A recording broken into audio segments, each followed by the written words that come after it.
और कोऑर्डिनेशन होना चाहिए आपका ट्रेडिंग पार्टनर। मतलब ऑर्डर आ गया तो अब आपको ऑर्डर को भेजना भी होगा, सप्लाई करना है टाइमली, तब ना वो उसका फायदा हुआ, है ना। तो एक्सचेंज हो जाए टाइमली। फिर ईडीआई एग्रीमेंट्स, इसको भी शॉर्ट नोट्स में लिखिए। ईडीआई एग्रीमेंट्स, ईडीआई एग्रीमेंट्स क्या है? फॉर्मल कॉन्ट्रैक्ट है between trading partners.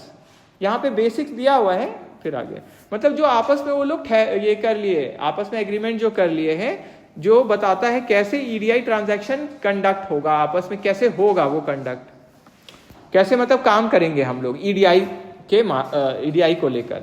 Contents of EDI agreement, क्या क्या होता है इसमें? Document types to be exchange, कौन कौन सा एक्सचेंज करेंगे। दूसरा स्टैंडर्ड क्या रहेगा हमारा, क्या कौन सा स्टैंडर्ड यूज करेंगे, वही ईडीआई स्टैंडर्ड था।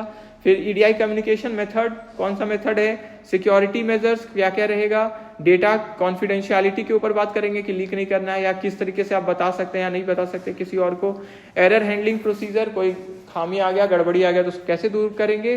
फिर legal validity of electronic documents, इसका वैलिडिटी क्या रहेगा, ठीक है, जो भी हम लोग एक्सचेंज कर रहे हैं।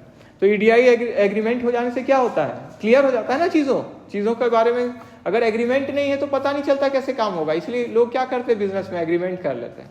आप कहीं जॉब भी ज्वाइन करिएगा ना, तो वो आपको ऑफर लेटर वाला जो एग्रीमेंट जब रहेगा, ठीक है, जिसमें आप साइन करेंगे तो उसमें लिखा रहेगा 9 बजे पहुंच जाना है, इतना से इतना आपको यहीं रहना है, कोई संपत्ति को आप नुकसान नहीं पहुंचाएंगे। और भी चीज़ हो सकता है कि कहीं और आप अगर कुछ कमाने का कर रहे हैं तो वो बताइए पहले, है ना।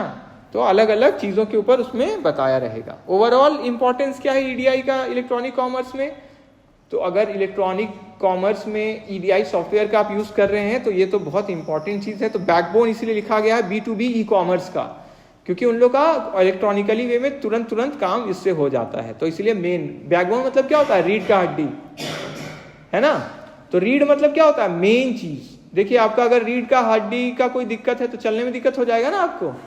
तो इसीलिए मेन चीज होता है, क्या बोलते हैं हम लोग उसको, बैकबोन बोलते हैं, या दूसरा नाम से क्या बोलते हैं, हार्ट, दिल भी बोलते हैं। दिल नहीं काम करेगा तो कैसे फिर काम करेंगे आप, है ना।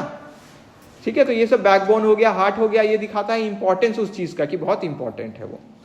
तो ये क्यों इंपॉर्टेंट है, क्योंकि ये फास्ट कर देता है चीज़ों को, सिक्योर और स्टैंडर्डाइज एक्सचेंज करता है, जिससे हमारा कार्य क्षमता बढ़ता है और कॉस्ट घटता है। कंक्लूजन में देखिए, स्ट्रक्चर्ड स्टैंडर्डाइज सिस्टम है इलेक्ट्रॉनिक एक्सचेंज करने का बिजनेस डॉक्यूमेंट्स को, जो हमारा एफिशिएंसी, कार्य क्षमता, एक्यूरेसी, सटीकता और कोऑर्डिनेशन, तालमेल अच्छा करता है। किसमें, B2B ई कॉमर्स में। क्लियर सबको? ठीक है, तो जो एक्स्ट्रा आपको बोले शॉर्ट नोट्स में उसको आप करिएगा, है ना। ठीक।